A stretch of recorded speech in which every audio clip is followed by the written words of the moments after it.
Programme में आपको खुशामदीद कहते हैं। मैं असदुल्ला खान हूँ। आज इस्लामाबाद हाई कोर्ट ने चेयरमैन पीटीआई की जो तोशाखाना केस है उसमें जो मुतअद्दिद दरखास्तें थी इस्लामाबाद हाई कोर्ट के सामने, उसमें से कुछ दरखास्तों पर फैसला सुनाया है। इंपॉर्टेंट चीज़ें उसमें दो हुई हैं। एक तो जो काबिल समात होने का मामला है उसको रिमांड बैक किया है, वापस जज साहब के पास भेजा है कि तहरीक इंसाफ के वकील ख्वाजा हारिस साहब का मौक़िफ़ ये था कि हमें सुना नहीं गया और सुने बगैर फैसला किया गया है। तो इस सिलसिले में वापस भेजा गया कि जी सुनकर फैसला करें, लेकिन जज को ट्रांसफ़र करने की जो दरख्वास्त थी उसको मुस्तरद कर दिया गया है। तो एक तो हम इस मामले में बात करेंगे और दूसरा ये हुआ है कि 4 अप्रैल को 14 मई के इंतखाबात के हवाले से जो फैसला आया था उस पर तफसीली फैसला जो है वो आज जारी किया गया है 4 अगस्त को। उसमें इलेक्शन कमीशन का जो तारीख बदलने या नई तारीख देने का इख्तियार था उसको तस्लीम नहीं किया गया। कुछ बड़े इंपॉर्टेंट ऑब्जर्वेशंस, बड़ी इंपॉर्टेंट चीज़ें उस फैसले का हिस्सा बनाई गई हैं, लेकिन उस फैसले के नतीजे में कुछ मजीद सवालात पैदा हो गए हैं, उस पर भी हम बात करेंगे। दूसरा, चेयरमैन पीटीआई की नैब में कल छुट्टी के दिन तलबी जो है वो हुई है और नैब में उनको बुलाया गया है सवालों जवाब के लिए। और कल एक और बहुत इंपॉर्टेंट चीज़ होने जा रही है और वो है काउंसिल ऑफ कॉमन इंटरेस्ट का मुश्तरका मुफादात काउंसिल का इजलास, जिसमें मरदमशुमारी के हवाले से फैसला होना है कि मरदमशुमारी को नोटिफाई किया जाए या नहीं किया जाए। और अगर मरदमशुमारी को नोटिफाई किया जाता है, करने का फैसला होता है, तो इसके के नतीजे में होगा ये कि इंतखाबात फिर शायद 3 महीने की मुद्दत में ना हो सकें। तो ये कल तयन हो जाएगा इस बात का कि इंतखाबात के लिए मरदमशुमारी नई हिल्काबंदियों के मुताबिक होंगे या पुरानी हिल्काबंदियों के मुताबिक, और मरदमशुमारी क्या बर वक्त इंतखाबात की राह में रुकावट बन रही है या नहीं। इन तमाम चीज़ों पर हम गुफ्तगू करते हैं। मेरे साथ राजा आमिर अब्बास साहब मौजूद है, माहिर आईन कानून। बहुत शुक्रिया ऐसा खुशामदीद कहते हैं आपको। यासीन आज़ाद साहब हमारे साथ मौजूद हैं, सीनियर कानूनदान है। बहुत शुक्रिया यासीन आज़ाद साहब। और आमिर रज़ा साहब सीनियर तजज़ियाकार हमारे साथ मौजूद है।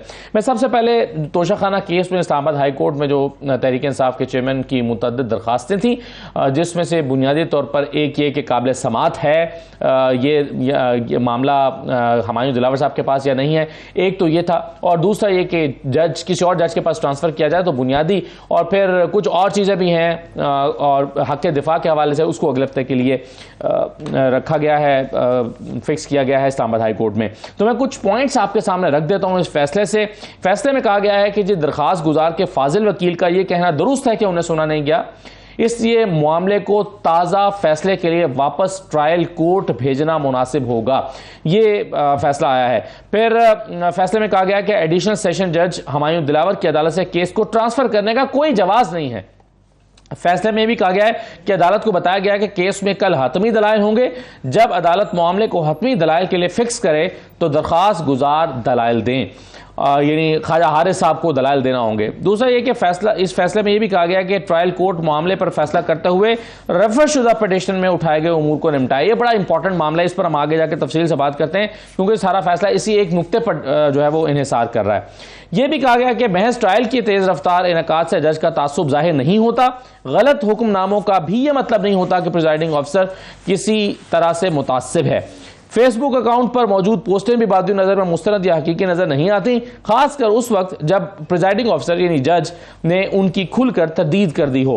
और इस फैसले में यह भी कहा गया है कि FIA ने अदालती हुक्मनामे के बाद जो रिपोर्ट जमा कराई उसके मुताबिक लिंक की अदम मौजूदगी की वजह से स्क्रीन शॉट्स की सदाकत का तयन नहीं किया जा सकता। ये वो सीधा पॉइंट्स हैं इस फैसले के जिस पर अभी हम गुफ्तगू भी करते हैं। और मैं आगाज़ करना चाहूँगा यासीन आज़ाद साहब से। यासीन आज़ाद साहब, ये दोबारा पहले भी रिमांड बैक किया गया था और हुमायूं दिलावर साहब के पास भेजा गया था इस मामले को कि ये काबिल समात है या नहीं, और अब दोबारा रिमांड बैक किया गया है और उसी जज के पास भेजा गया है जिन्होंने इसको ऑलरेडी काबिल समात करार दे दिया है। तो आप इस फैसले को किस तरह से देखते हैं? क्या क्योंकि एक कानूनी राय यह है कि इस्लामाबाद हाई कोर्ट के चीफ जस्टिस को खुद इस बात का फैसला करना चाहिए था कि यह काबिल समात है या नहीं। देखें, आपको याद होगा कि ये मामला जब इलेक्शन कमीशन ऑफ पाकिस्तान के पास चल रहा था तो उस वक्त भी इस प्रोसीडिंग की मेंटेनेबिलिटी को चैलेंज किया गया था और वो मामला भी इस्लामाबाद हाई कोर्ट गया था और उस वक्त भी इस्लामाबाद हाई कोर्ट ने ये कहा था कि ये प्रोसीडिंग मेंटेनेबल है। उसके बाद जब दूसरी दफ़ा ये मामला गया और ऑनरेबल सुप्रीम कोर्ट ने जब केस को रिमांड किया और रिमांड करने के बाद ट्रायल कोर्ट को कहा कि आप खुद डिसाइड करें कि मेंटेनेबल है या नहीं है, तो ट्रायल कोर्ट ने प्रोसीडिंग को डिक्लेयर किया कि ये मेंटेनेबल है, मैं प्रोसीड करने का मजाज हूँ। फ़र्ज़ किया कि अगर इनको फेयर ट्रायल का मौका नहीं दिया गया और इन लोगों को नहीं सुना गया तो इसमें गलती किसकी है? गलती तो डिफेंस के वकीलों की है, जिनको मौका तो दिया गया लेकिन उन्होंने अपने आर्गूमेंट नहीं किए। अब जब तीसरी दफ़ा ये मामला ऑनरेबल इस्लामाबाद हाई कोर्ट के पास चला गया तो बेहतर यही था कि टाइम सेव करने के लिए आप खुद इस चीज़ को डिसाइड कर लेते कि ये प्रोसीडिंग मेंटेनेबल है या नहीं है। फिर दोबारा रिमांड करने का मतलब यह है कि फिर जो ट्रायल कोर्ट है उसने जो पहले अपना जजमेंट दिया हुआ है उस अपने फैसले को खुद ही तो रिव्यू नहीं करेगा। मैं ये समझता हूँ कि फिर वही फैसला आ जाएगा कि मेंटेनेबल है।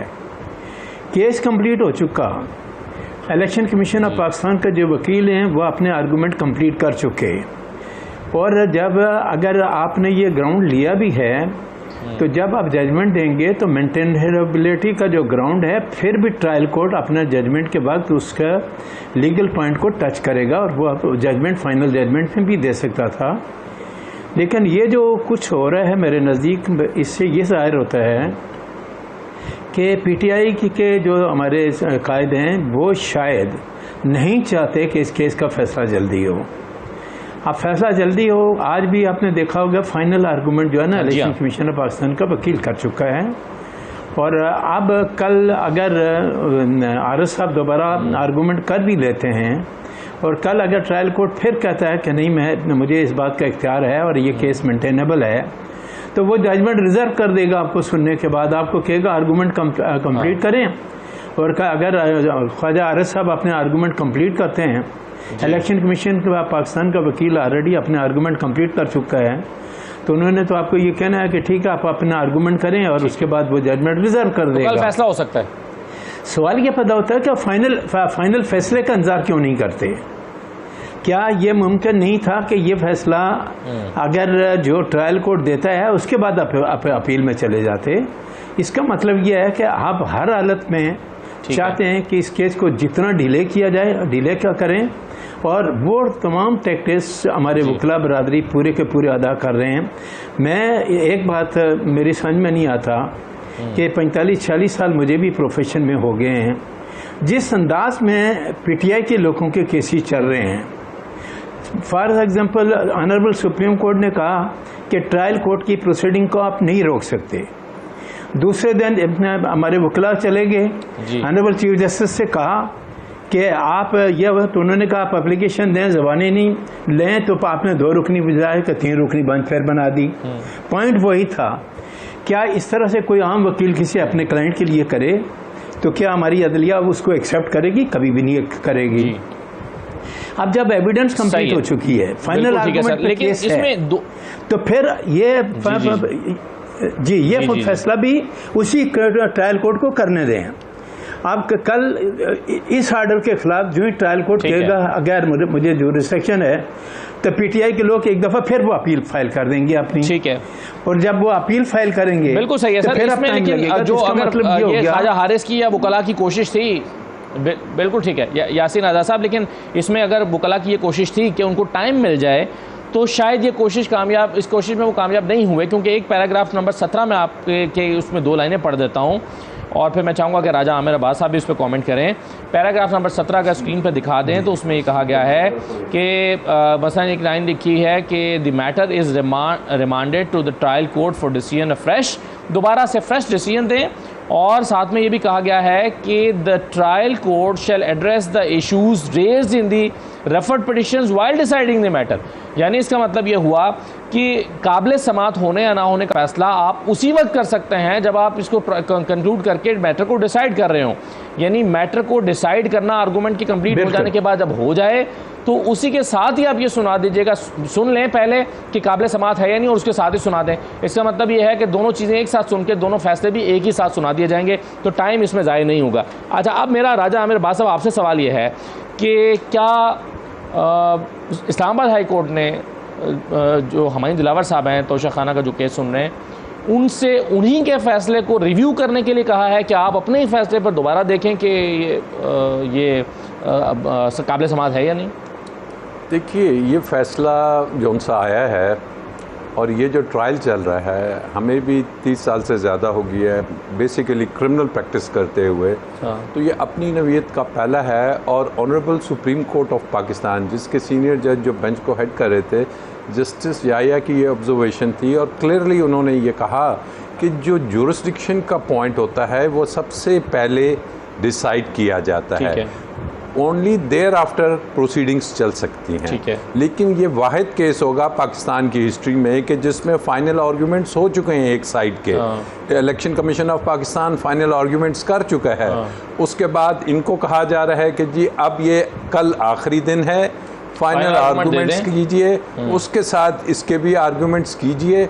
और उसके बाद जज साहब क्या करें? जज साहब ने क्या करना है? अभी यासीन आज़ाद साहब ने एक बड़ी इंपॉर्टेंट बात की। इन्होंने कहा कि जज अपना कोई भी जो क्रिमिनल मैटर होता है या कोई भी जो मैटर है उसमें जज अपने ऑर्डर को रिव्यू नहीं कर सकता। वो लॉ पॉइंट पे अपना पॉइंट ऑफ व्यू दे चुका है। अगर दूसरी उसमें कोर्स में उसने सुना नहीं तो पहली में तो सुना था। जब पहली दफ़ा आर्ग्यूमेंट्स हुए तो he said no, I am satisfied कि मेरी जुरिस्डिक्शन है। तो ऑब्वियसली दिस मैटर है। लेकिन उन्होंने एक वकील को सुना नहीं था, ख्वाजा हारिस साहब को। ये दूसरे राउंड में हुआ ना। पहला जो राउंड था, पहला राउंड था, उसमें तो सुन लिया था। तो ऐसी सिचुएशन में तो इस्लामाबाद हाई कोर्ट का ही फर्ज था कि वो खुद डिसाइड करते, सुनते और डिसाइड करते। और मैं समझता हूँ ये जो फैसला आया है ये बेसिकली जो पीटीआई के अभी हम सोशल मीडिया पे या आगे पीछे जो देख रहे हैं वो कोई खुशी का इजहार कर रहे हैं, ये बेसिकली फैसला उनके खिलाफ आया है।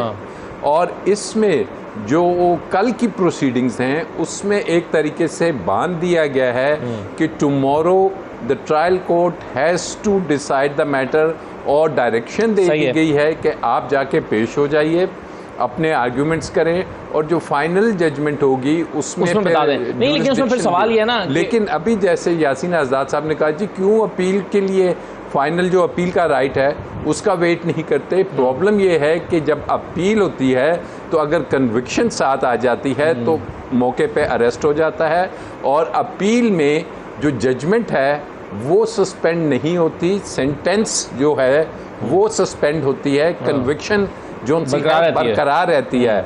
और आगे अगर इलेक्शन आ रहे हैं तो एक सबसे बड़ी पॉलिटिकल जमात के जो लीडर हैं उसको अगर आप डिबार कर देंगे, क्योंकि कन्विक्शन मीन्स कि he is not able to participate in the elections, he is disqualified. ठीक है। तो ऐसी सूरत हाल में जो इररिपेयरेबल लॉस होगा, खाली ये नहीं कि ट्रायल को जल्दी चलाना होता है, ट्रायल का फेयर ट्रायल का जो है आर्टिकल 10A उससे ये अब उसमें आज कहा हो रहा है। हाँ जी, उन्होंने कहा कि महज ट्रायल के तेज रफ्तार इनकाद से जज का तासुब जाहिर नहीं होता। यानी ये नहीं है कि अगर तेज ट्रायल कर रहे हैं इसका मतलब वो बाइज्ड है। वो justice hurried is justice buried वाला आपने सुना होगा, justice rust is justice crushed. हाँ, तो जस्टिस तो फेयर ट्रायल 10A इसमें एक नुकता मगर ये है, फिर मैं आमिर जासा के पास जाता हूँ, मगर मुझे पहले ये राय साहब बता दीजिएगा कि अब अगर आर्गूमेंट्स कंप्लीट हो जाते हैं, कल ख्वाजा हारिस साहब भी दे देते हैं और दोनों तरफ के आर्गूमेंट्स कंप्लीट हो गए, उसके बाद अगर हुमायूं दिलावर साहब ये फैसला करते हैं कि ये तो काबिल समात ही नहीं है, अगरचे इसके इम्कानात कम नज़र आ रहे हैं क्योंकि वो अपने फैसले को रिव्यू नहीं कर सकते जैसे कि यासीन आज़ाद साहब कह रहे हैं, लेकिन लेट्स सपोज वो कहते हैं कि जी ठीक है ये काबिल समात नहीं है, तो फिर ये एक्सरसाइज वो क्यों हो रही है? फिर नहीं, फिर तो बड़ा इजी हो जाएगा जजमेंट। फिर वो मेरिट्स पे कोई जजमेंट नहीं देंगे, वो कहेंगे कि initially I am deciding this point regarding jurisdiction and if he comes to the conclusion कि जुरिस्डिक्शन नहीं है तो वो कहेंगे बाकी चीज़ों को मैं टच नहीं करता, मैं जुरिस्डिक्शन पे ही इस केस को ख़त्म कर रहा हूँ। बट ये वो है कि पॉसिबिलिटी, क्योंकि वो ऑलरेडी अपना माइंड दे चुके हैं। और इसमें जो सबसे इम्पॉर्टेंट चीज़ इससे भी ज़्यादा है वो है कि डिफेंस का right of producing defence witnesses. अगर कल आपने फाइनल आर्ग्यूमेंट्स के लिए कह दिया है और हक़ दिफा जो उनसा है that is a pivotal question, पूरा केस उस पर है, तो ये चीज़ जो सी है, ये जो safe administration of criminal justice है उसके इंतहाई मुखालिफ है। कल सैटरडे है, सुप्रीम कोर्ट बंद है और कल का कल ये बांध बूंद के फैसला आपको आता हुआ नज़र आ रहा है। कल आपको फैसला नज़र आ रहा है, लेकिन इसमें ज़ाहिर है एक और पॉइंट है, चले मैं वो यासीन साहब से भी डिस्कस करूंगा। वो ये है कि अगर सुप्रीम कोर्ट में चले जाते हैं आज के इस्लामाबाद हाई कोर्ट के फैसले के खिलाफ ख्वाजा हारिस साहब कि जी हम इस पर जो है वो ये जो जुरिसडिक्शन का मामला है हम सुप्रीम कोर्ट में ले गए हैं, तो अगर मामला ऊपर वाली कोर्ट में चला जाए तो सुप्रीम कोर्ट ने खुद कह दिया फिर ट्रायल रुक जाता है, तो क्या ये चांस मिल सकता है ट्रायल को रोकने का? इस पर मैं सवाल दोनों से लेता हूँ, लेकिन पहले आमिर ज़ाद साहब, ये जो अभी नुक्ता राजा साहब ने उठाया है वो ये है कि क्या गवाहान को पेश करने का हक है, डिफेंस को हक का जो हक दिफा है उसके लिए तो अब दरख्वास्त है वो अगले हफ्ते के लिए फिक्स है, लेकिन कल अगर आर्गूमेंट कंप्लीट हो जाते हैं और फैसला महफूज हो जाता है और फिर बाद में फैसला आता है कि हाँ जी इनका तो हक था कि ये अपने गवाहान पेश कर सकें, तो फिर क्या होगा? नाअहली तो हो चुकी होगी। ये तो बड़ा ये सवाल तो मेरे लिए भी है, क्योंकि देखिए कानून की नज़ाकत है तो यासीन आज़ाद साहब और राजा आमिर बाद साहब बिल्कुल बड़ी अच्छी तरह से उन्होंने समझाया भी और हम समझ भी गए। और वाकई असल बात जो है कि मतलब है कि जब आप कोई भी कहते हैं केस चला रहे होते हैं तो उसमें इंसाफ होता हुआ नजर आना चाहिए। अगर सही केस में भी अगर फर्ज करते हैं कि बिल्कुल सही केस है और सारे इल्जाम दुरुस्त हैं, लेकिन उसमें अगर एक तासुर ये जा रहा है कि जिसको बहुत मतलब है कि रश किया गया या उसमें गवाहों को जो है बोलने नहीं दिया गया, उनकी गवाही नहीं ली गई, तो फिर एक टेढ़ापन आ जाएगा। अच्छा, इसके हम सियासी मोहरकात में बात कर सकते हैं कि ऐसे वक्त में जबकि मुल्क में इलेक्शन का बिगल बज़ाहिर बच चुका है, अभी यकीन किसी को भी नहीं है कि इलेक्शन जो है वो 90 रोज में होंगे या मतलब है कि कॉमन ऑफ कॉमन इंटरेस्ट की जो बात होगी वहाँ तक मामला जाएगा, डिले हो सकते हैं, तो वहाँ पर क्या असर पड़ेगा? बात ये कि पाकिस्तान की सियासत में टेढ़ापन आ जाएगा कि अगले इलेक्शन जो है आपके अगले 5 बरस के लिए भी मुतनाज़ा हो गए, और उसके बाद जब आप आउट करते हैं किसी भी एक कौमी रहनुमा को, और बेशक उसके ऊपर बहुत ज़्यादा इल्ज़ाम हो, बेशक वो बहुत मुतनाज़ हो और उससे बहुत शिकायतें हों, लोग बड़े दिलगिरफ्ता हों उससे, फिर भी जो है आपकी सियासत में फिर वो जो टेढ़ापन है वो अगले 10-15 साल तक रहता है। तो देखना ये है कि अगर किसी मुतनाज़ा मुबैना तौर पर कहते हैं ना मुतनाज़ा फैसले के नतीजे में वो बाहर हो जाते हैं PTI के चेयरमैन, तो क्या होगा? ये बहुत बड़ा सवाल है। और मैं तो मेरे ख्याल में उसका जो पाकिस्तान की सियासत पे जो असर है वो हो सकता है कि अभी जो है हमारी हुकूमत जो है या जो बाकी केयर टेकर गवर्नमेंट आती है उन चीज़ों को मामला को संभाल ले, लेकिन एक खलिश रह जाती है।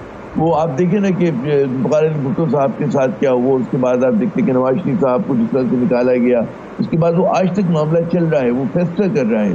तो एक और मामला आप छोड़ देंगे और उसकी जो जिम्मेदारी होगी वो ज़ाहिर है कि अदलिया के सर भी जाएगी, उसकी जिम्मेदारी जो है हमारी तहकीकाती इदारों के सर भी जाएगी।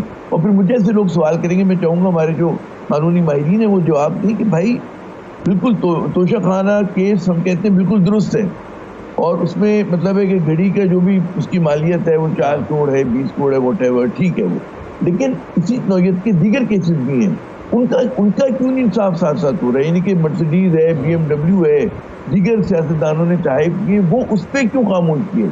ये कैसे हो सकता है कि एक जगह जो है आप बिल्कुल पकड़ें, मैं चोरी चाहे 4 आने क्यों आप बिल्कुल पकड़ें उसको, और पब्लिक ऑफिस होल्डर को नहीं करनी चाहिए, लेकिन फिर एक आम आदमी सवाल करेगा कि जनाब जो अरबों रुपए के केस थे हम देखते थे उनके मुतालिक भी इसी तरह ओपन एंड शट लोगों के पास गवाहियाँ होती थी, बोरी में भर के जो थे वो शवाहिद हुआ करते थे, वो केसेस क्यों नहीं चल रहे? वो केसेस क्यों जो है कानून के से बाहर चले गए? तो ये चीजें जो है एक पेंडोरा बॉक्स खुलने जा रहा है, और मेरे ख्याल में इसको देखना चाहिए। मैं बिल्कुल हरगिज़ नहीं कह रहा कि केस गलत है, ये तो फैसला अदालत ने करना है, जो भी होगा हम सब उसको एहतराम करेंगे कि ठीक है, लेकिन बाकी केसेस भी तो हैं। जी सही है, बिल्कुल ठीक है कि बाकी केसेस और BMW का आपने हवाला दिया और बाकी जो तोशाखाना के ताइफ हैं। तो एक छोटा सा ब्रेक ले लेते हैं जी, ब्रेक के बाद वापस आते हैं। 2-3 अभी जो पॉइंट सवाल उठे हैं उस पर मैं क्या, अगर मामला सुप्रीम कोर्ट में चला जाता है और सुप्रीम कोर्ट में ख्वाजा हारिस साहब जाकर कहते हैं कि जी हम इस्लामाबाद का हाई कोर्ट के फैसले को चैलेंज कर रहे हैं, तो क्या ट्रायल रुक जाएगा नीचे या नहीं रुकेगा? ब्रेक के बाद वापस आ रहे हैं।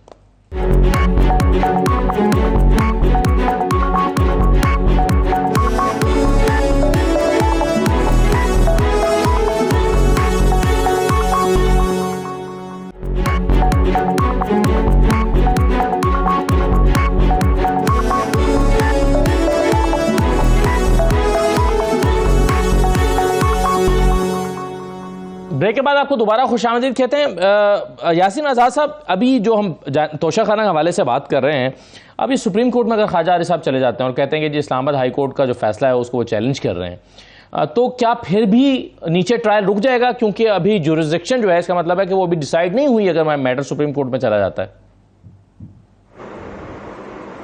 सर, सुप्रीम कोर्ट में अभी याया अफरीदी साहब की बेंच में इस बात का फैसला वो दे चुके हैं कि हम ट्रायल को रोकने के लिए तैयार नहीं हैं, और उन्होंने प्रोसीडिंग को नहीं रोका।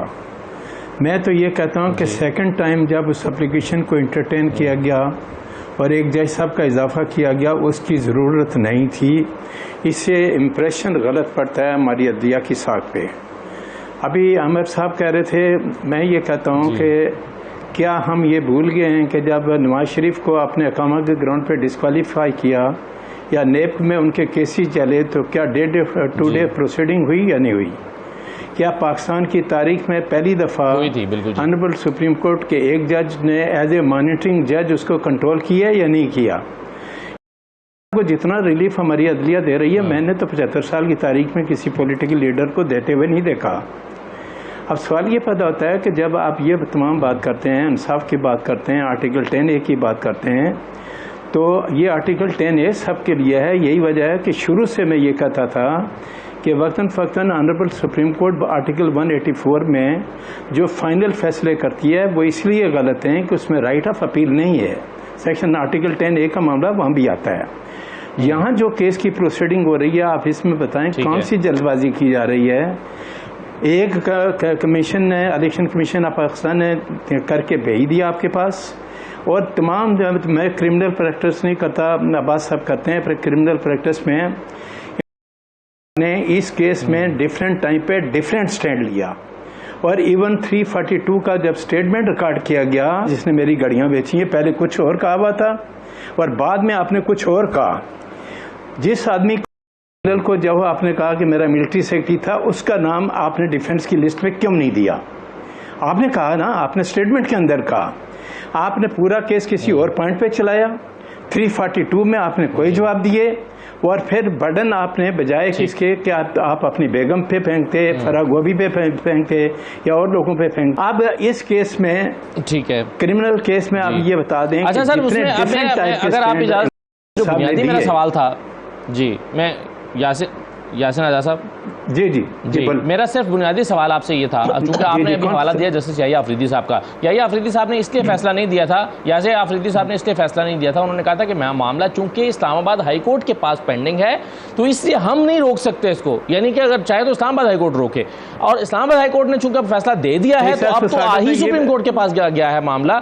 और ये भी तो सुप्रीम कोर्ट ने, और ये भी सुप्रीम कोर्ट ने इस कहा है, अगर मैं एक जुमले में मुकम्मल कर लूँ, ये भी सुप्रीम कोर्ट ने कहा है कि अगर जुरिस्डिक्शन का मामला ऊपर वाली अदालत में चल रहा हो, तो उतनी देर तक ट्रायल जो है वो नहीं होगा, पहले वो डिसाइड होना होगा। देखें सर, ज्यूरिसडिक्शन, आपकी बात को मैं बिल्कुल तस्लीम करता हूँ। अगर ज्यूरिसडिक्शन का मामला था, जब सेकंड टाइम या थर्ड टाइम ये मामला इस्लामाबाद हाई कोर्ट में गया, तो फिर इस्लामाबाद हाई कोर्ट की ड्यूटी थी कि इस पॉइंट को वो खुद डिसाइड कर लेते, चूँकि केस की प्रोसीडिंग कंप्लीट हो चुकी है, केस इनिशियल स्टेट पे नहीं है। मैंने अमूमन ये देखा कि इस टाइप का जो लीगल ग्राउंड होते हैं कि ये मेंटेनेबल है या नहीं है, ज्यूरिसडिक्शन है या नहीं है, ये अमूमन जजेस, चूँकि लिमिटेशन का पॉइंट है, मेंटेनेबिलिटी का ग्राउंड है, अमूमन ऑनरेबल सुप्रीम कोर्ट के जजमेंट ये हैं कि mix question of facts and law है, और ये फाइनली जाके फाइनल जो है प्रोसीडिंग के बाद भी ये फैसला हो सकता है। मैं ये कहता हूं कि जजमेंट क्यों नहीं आ जाने दें। आपके पास राइट ऑफ अपील है, आप इस्लामाबाद हाई कोर्ट चले जाएं, मुमकिन है ट्रायल कोर्ट आपको छोड़ दे। आखिर इस बात का क्या आपके जहन में है कि शायद ये जो ट्रायल कोर्ट है वो आपको सजा देने वाला है? इस बात की क्या एविडेंस है आपके खिलाफ? तो मैं ये कहता हूं कि जब केस कंप्लीट हो चुका, इसको डिले करने का मतलब मेरे नजदीक कुछ और है जो नहीं होना चाहिए। जी सर, बिल्कुल ठीक है, मैं बात सर। इसमें एक तो दरखास्त डिसाइड हो गई, जुरिस्डिक्शन का मामला इस्लामाबाद हाई कोर्ट ने डिसाइड कर दिया सर, और दूसरा जो मामला था वो है जज को ट्रांसफ़र करने का मामला। तो उस पर राजा आमिर अब्बास साहब, उस पर तो अदालत ने कहा है कि जी जज के केस को ट्रांसफ़र करने की कोई वजह नहीं है। उसकी वजह है कि जज साहब ने खुद भी ये कहा था कि जी अकाउंट मेरा है, पोस्टें मेरी नहीं है, और FIA ने भी आकर कह दिया है कि जी ये पोस्टें तो मौजूद ही नहीं है वहाँ पर, तो इसलिए वो जज साहब ने चूँकि कह दिया कि उनकी है नहीं, तो वो रेलिवेंट नहीं रहा। लेकिन इसमें ये सवाल क्या पैदा नहीं होगा कि वो पोस्टें किसने की थी, कौन था वो? देखिए, बात इसमें जो ओरिजिनल सी है वो ये है कि इसमें गालिबन I have not gone into the details, ये जो जजमेंट गालिबन इसमें है कि FIA को दोबारा से कहा है कि करें, और उसमें यह भी कहा है कि जिन्होंने सोशल मीडिया पर और बाकी लोगों ने इस पर बात की है बगैर तस्दीक। FIA अगर फेसबुक से बात करती है और आ जाता है, लेकिन यहाँ केस डिसाइड हो जाता है, व्हाट इज़ द पर्पस?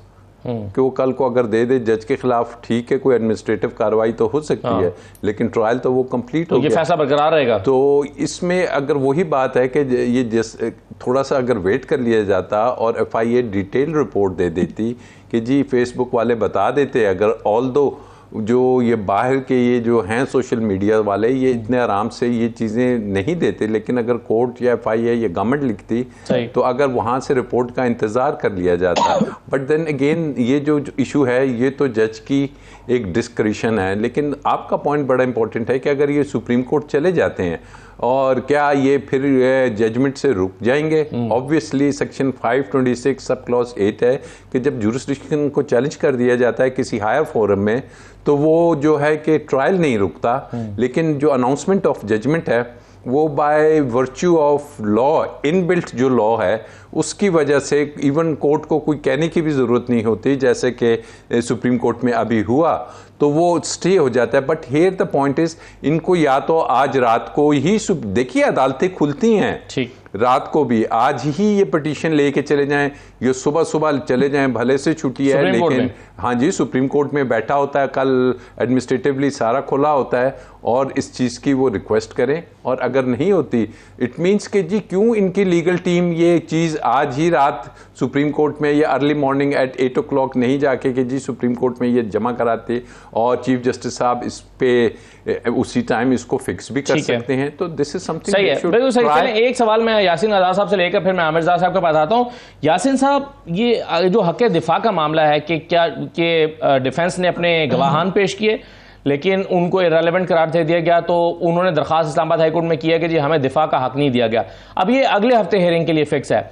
अब कल अगर फैसला आ जाता है, महफूज हो जाता है या आ जाता है और अगले हफ्ते फैसला होता है हाँ इनको तो डिफेंस का हक था, क्या फिर वो अगले हफ्ते फैसला आएगा भी या नहीं? वो इन्फेक्शस हो जाएगा, वो उसकी दरख्वास्त की ज़रूरत ही नहीं रहेगी। ये क्या होगा? नहीं फिर हक अपने दिफा का हक हासिल है या नहीं, ये तो डिसाइड ही नहीं हो पाएगा फिर।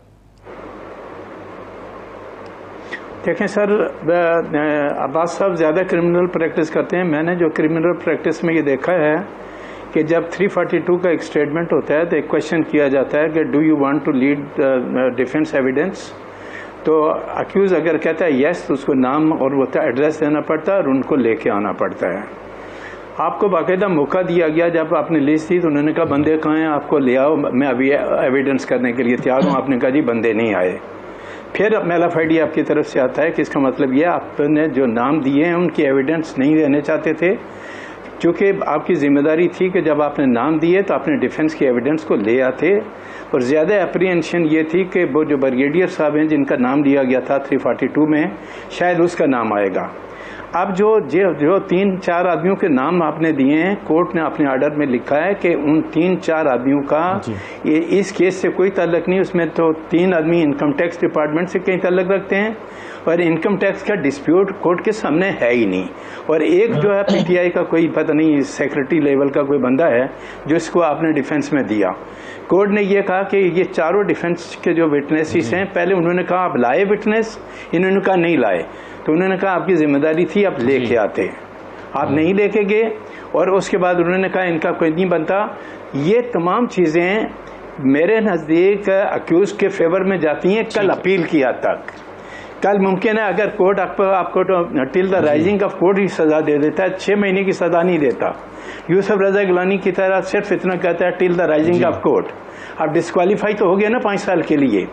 आपको डर सिर्फ यही है कि कहीं अगर मुझे 1 दिन की भी सज़ा हो गई तो मैं डिस्क्वालीफाई हो जाऊंगा। यही वजह है कि आप, मेरी समझ में नहीं आता, हर आर्डर के खिलाफ अपील हो रही है।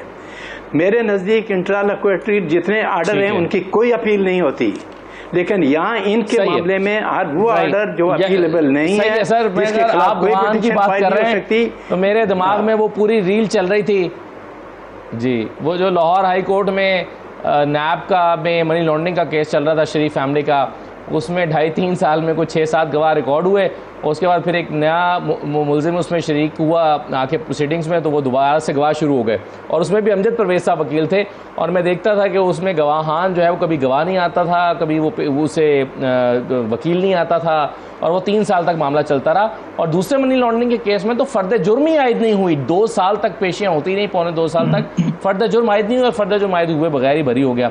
तो उसमें भी 3 मिनट के लिए मुलजिम पेश होते थे और फिर तारीख पड़ जाती थी।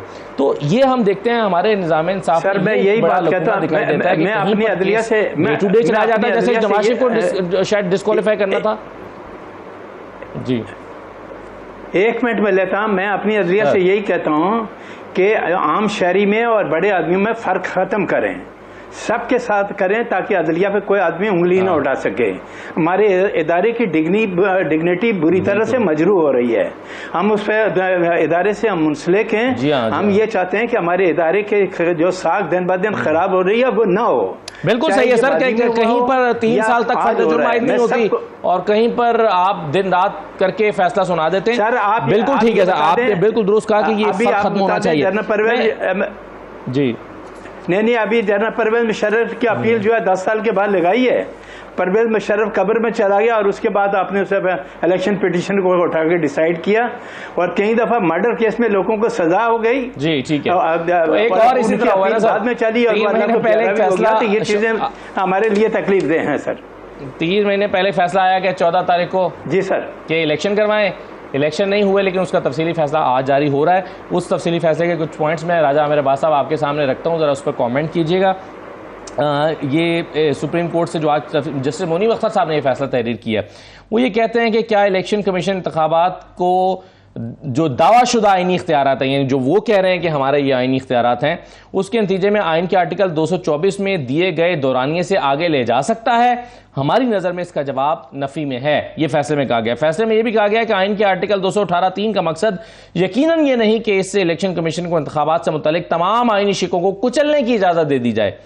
फिर आर्टिकल 224 बताता है कि इलेक्शन कब होंगे और नताइज का ऐलान कब किया जाएगा, जबकि आर्टिकल 218(3) बताता है कि इंतखाबात किस तरह कराए जाएंगे। आइन की ये दोनों शिकें, आर्टिकल 218(3) और article 224, election commission of Pakistan पर आइनी फरीजा आयद करती हैं। यह भी इस तफसीली फैसले में कहा गया है। इस तफसीली फैसले में यह भी कहा गया कि इलेक्शन एक्ट 2017 के सेक्शन 57 और सेक्शन 58 में ऐसा कुछ नहीं जो इलेक्शन कमीशन को आइन के आर्टिकल 224 में बयान शुदा दौरानिये से तजावुज करने की इजाजत दे। अब राजा आमिर अब्बास साहब, इस पर यह कहिएगा कि फैसला आज सुना रही है सुप्रीम कोर्ट के जो इलेक्शन कमीशन ने इंतखाबात को ताखीर का शिकार करने या डिले करने के लिए जो तारीख दी है, ये तो उनका इख्तियार ही नहीं था, लेकिन इस फैसले में रिस्पॉन्सिबिलिटी फिक्स होती हुई नजर नहीं आ रही हमें कि या कसूरवार कौन है और फिर उसकी सजा क्या है, होगा क्या। मतलब फैसला पर अमल दरामद तो नहीं हुआ, सुप्रीम कोर्ट ने तारीख दुरुस्त करने के लिए लिख दिया है कि ये नहीं हो सकता। देखिए अब ये फैसला आ गया। आमिर जा साहब अगर इस पर कमेंट कर दें, पहले आप भी, सामने 2 आमिर बैठे हुए शो में। जी भाई वो तो राजा है ना। एक तो पहली बात ये सर कि आपने मेरे वो कहते हैं मुंह से बात, मेरे ख्याल में आपने पहले कह दिया कि इंडाइटमेंट यानी कि फर्द जुर्म आयद होना जो है एक मतलब है हमारे यहाँ क़यामत होता है बाज लोगों के लिए। तो फिर वो हम जैसे लोग ये सवाल करते हैं कि भाई कैसा वो है कि बाज लोगों पे इतनी मेहरबानी हो रही है। असूल की बात थी कि हमारे यहाँ जो पब्लिक ऑफिस होल्डर हैं उनके साथ जो मैं देखता हूँ कभी मोतबर हो जाते हैं, कभी वो गैर मोतबर हो जाते हैं। एक दिन वो बड़े मोतबर है, अगले दिन गैर मोतबर हो गए, और जो गैर मोतबर था वो मोतबर हो गया। तो ये जब तक किस्सा चलता रहेगा, लोगों का एतमाद एक तो हमारे पार्लियामेंट से, पब्लिक रिप्रेजेंटेटिव से, और कहना नहीं चाहिए कि अदलिया पे भी फिर लोग सवाल उठाएंगे। तो ये चीज बिल्कुल मेरे ख्याल में एक वो है। अच्छा, फिर आप आते हैं कि ये जो आपका सवाल जो है कि भाई मतलब है अब तो वो हो गया, मतलब है कि जो इलेक्शन कमीशन ने कारनामा करना था, हुकूमत ने करना था। मेरी नाक़िस राय में जाहिर है कि ये लोग अच्छी उस पर राय देंगे कि वहां तो सीधा सीधा तौहीन अदालत का केस था कि हमारी सुप्रीम कोर्ट ऑफ पाकिस्तान ने एक हुक्म दिया, लेकिन हमने देखा कि जमा व मका एक हो गए उस हुक्म पे अमल न करने के लिए, और उसके लिए हमने बहुत सारी बॉन्डी तादीलें देखी। हमने देखा कि जी और चीजों पे खर्च करने को पैसे, आप कहते हैं यहाँ पर पैसे नहीं है, क्योंकि हमारा आइन तो बड़ा मुजैसा जो नाक़िसुल अक़ल शख्स है वो भी जानता है कि बिल्कुल वाज़ेह है कि जी 90 रोज में इंतखाबात होने जब असेंबली डिसॉल्व होगी, चाहे पंजाब और केपी में, लेकिन ऐसा नहीं हुआ। उसका मतलब है कि आइन को तो हमने अंडरमाइन कर दिया, आइन को तो उठा के ताक में रख दिया गया। तो उसके बाद अगर मजीद कोई आइन की वायलेशन हो जाए तो कौन पूछेगा। तो आइन के नाम पे जो गैर आइनी काम हुआ, मेरे ख्याल में एक बहुत ही डार्क चैप्टर है तारीख वो है मजमून है हमारी, उसका तारीख हो जाएगा ये। और उसके नतीजे में जो कुछ हुआ है मेरे ख्याल में अब कल को अगर ये इलेक्शन जो है हमारे जनरल इलेक्शन है, ये भी अगर आप मतलब आगे कर दें तो कौन पूछने वाला है? वो कहेंगे जी नए सेंसस के तहत होना है तो हम आगे कर देंगे। तो पहले आप जिबा करते हैं, फिर जवाब तलाश करते हैं। तो एक वहां पर मेरे ख्याल में सुप्रीम कोर्ट को ज्यादा एक कहते हैं सख्त मौकफ अपनाना चाहिए था। और तौहीन अदालत के ऊपर बहुत सारे जो लॉ मेकर्स हैं, खुद वजीर आजम हुए, उनके बहुत सारे कैबिनेट मेंबर्स हैं, वो तमाम के तमाम मुलविस है। इलेक्शन कमीशन ऑफ पाकिस्तान मुलविस है। अपनी आईनी जिम्मेदारी से वो कैसे निराव कर सकता है, ये तो अब राजा साहब बताएंगे और ये आजाद साहब बताएंगे मुझे। जी सही, राइट सर। चलिए मैं एक छोटा सा ब्रेक ले रहा हूँ जी, ब्रेक के बाद राजा साहब बताएंगे, फिर उनसे पूछते हैं, ब्रेक के बाद वापस आते हैं।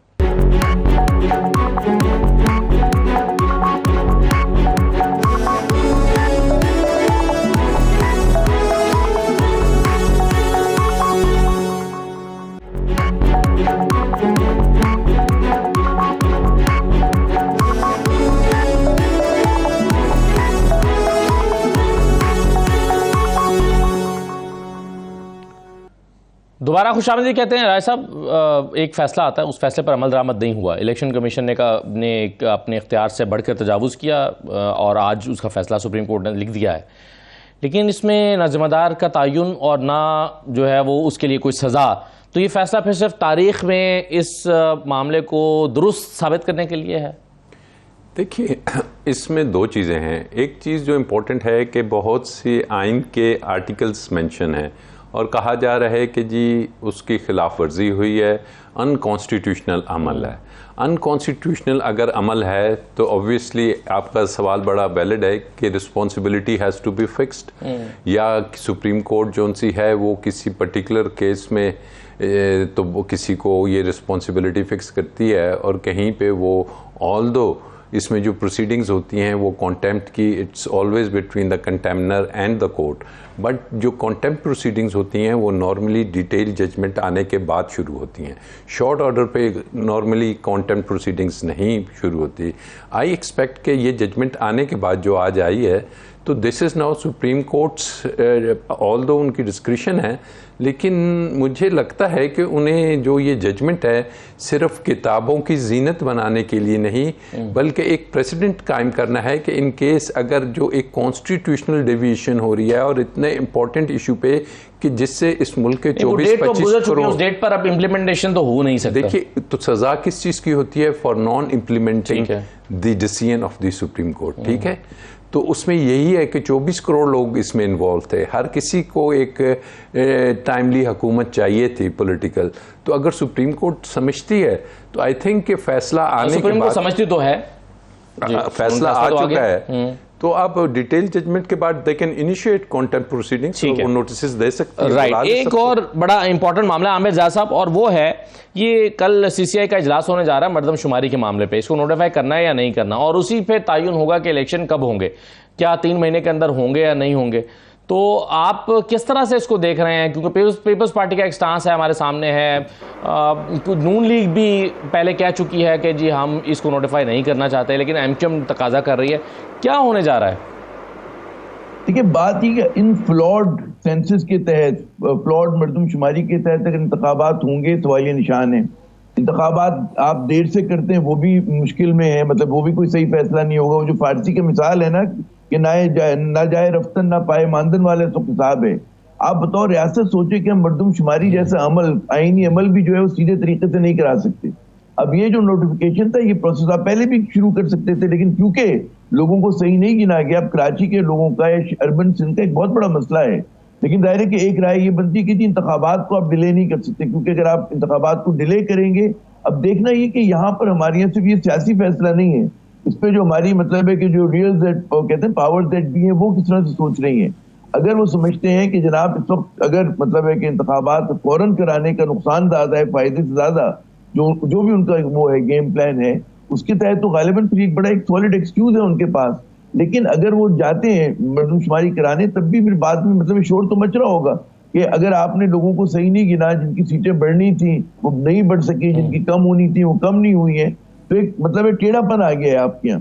तो अब देखें, ये तो कह चुके हैं हमारे सूबा सिंध के जो वजीर आला हैं मुराद अली शाह साहब के वो उस चीज के ऊपर वो नहीं करेंगे, वोट नहीं देंगे, उस चीज के ऊपर बॉयकॉट करेंगे। अब देखते हैं कहाँ तक जाते हैं। और जो फिर अलाइज हैं, मुझे अब जो दिलचस्प सूरत-ए-हाल मुत्तहिदा कौमी मूवमेंट की है कि उन्होंने पूरे 15 माह साथ भी दिया, लेकिन उनकी कितनी शराइत जो है वो मानी गई हैं। शहबाज शरीफ साहब ने उनकी कितना क्या पावर्स डिवॉल्व हो गई हैं, क्या मतलब है, सेंसिस का मसला उनका हल हो गया। तो तमाम सवालिया निशान है। तो इन जमातों के ऊपर भी चाहे वो कोई भी फैसला होता है, लोग इन पे भी इनसे पूछेंगे कि जनाब आपने ये जो साथ दिया था क्या सोच समझ के दिया था, उसके बदले आपको क्या मिला है। जी बिल्कुल सही है। यासीन आज़ाद साहब, ये ज़रा दोनों चीज़ों पे कमेंट कर दें और ख़ास तौर पर उस पर ज़रूर कीजिएगा कि ये अब सुप्रीम कोर्ट ने फैसला दिया है कि इलेक्शन कमीशन क्या ये इख्तियार नहीं है कि वो इलेक्शन की तारीख देता या उसको डिले करता, और ये इलेक्शन 14 तारीख को होने चाहिए थे। अब ये फैसला आ रहा है, इस फैसले की अहमियत कैसे देखते हैं आप? सर मेरे नज़दीक ये फैसला ही है, इसके अलावा इससे कुछ नहीं है। चूँकि किसी इदारे का तयन नहीं किया गया, इस जजमेंट के मुताबिक सारे का सारा मलबा इलेक्शन कमीशन ऑफ पाकिस्तान पर डाल दिया गया कि उसकी ज़िम्मेदारी थी। लेकिन ये नहीं कहा कि उसने अगर जिम्मेदारी को बजा कंप्लीट नहीं किया तो फिर क्या होगा। मेरे ख्याल में इस जजमेंट के अंदर ऐसी कोई बात नहीं है। नंबर 2, जजमेंट आने के बाद बाज़ लोगों का, जिस तरह आमिर भाई ने अभी कहा कि कंटेम्प्ट प्रोसीडिंग हो सकती है, मैं बिल्कुल डिसएग्री करता हूँ कि कंटेम्प्ट प्रोसीडिंग नहीं हो सकती। क्योंकि 90 डेज का जो कंसेप्ट था, वो जब 14 मई का अपना टाइम फिक्स किया इलेक्शन का, तो 90 डेज को तो already honourable supreme court bypass कर चुका था। और सेक्शन 254 के हवाले, आर्टिकल 254 के हवाले से ऑनरेबल सुप्रीम कोर्ट ने जो कुछ कहा कि सारी जिम्मेदारी इलेक्शन की है, कि ऑनरेबल सुप्रीम कोर्ट ने किसी इदारे के मतलब कि ये कहा है कि इस इदारे ने हमारे हुक्म को बजा नहीं लाया और इलेक्शन नहीं कराए, सारा मलबा उन्होंने इलेक्शन कमीशन ऑफ पाकिस्तान पर डाल दिया। अब रह गया मसला कि election commission of Pakistan date दे सकता है या नहीं। इस जजमेंट के बाद जब के इलेक्शन एक्ट के अंदर तब्दीली आ गई कि अब इलेक्शन कमीशन ऑफ पाकिस्तानी तारीख देगा, वही डेट फिक्स करेगा, वही इलेक्शन कराएगा। तो आप ये बता दें कि हाँ, लेकिन उस वक्त ये कानून मौजूद नहीं था जब ये फैसला आया था। और दूसरा ये कि सर इलेक्शन कमीशन जो है उसको भी तो इदारों ने जिन्होंने सपोर्ट देनी थी वो नहीं दी, तो उनके हवाले से भी जो है क्या वो भी इस पर जिम्मेदार हैं? बहुत सारे सवाल इस पर अब भी हैं। बहुत शुक्रिया तमाम मेहमानों का प्रोग्राम में शिरकत करने के लिए। वक्त मेरे पास खत्म हो गया, इजाज़त दीजिए, अल्लाह हाफिज़।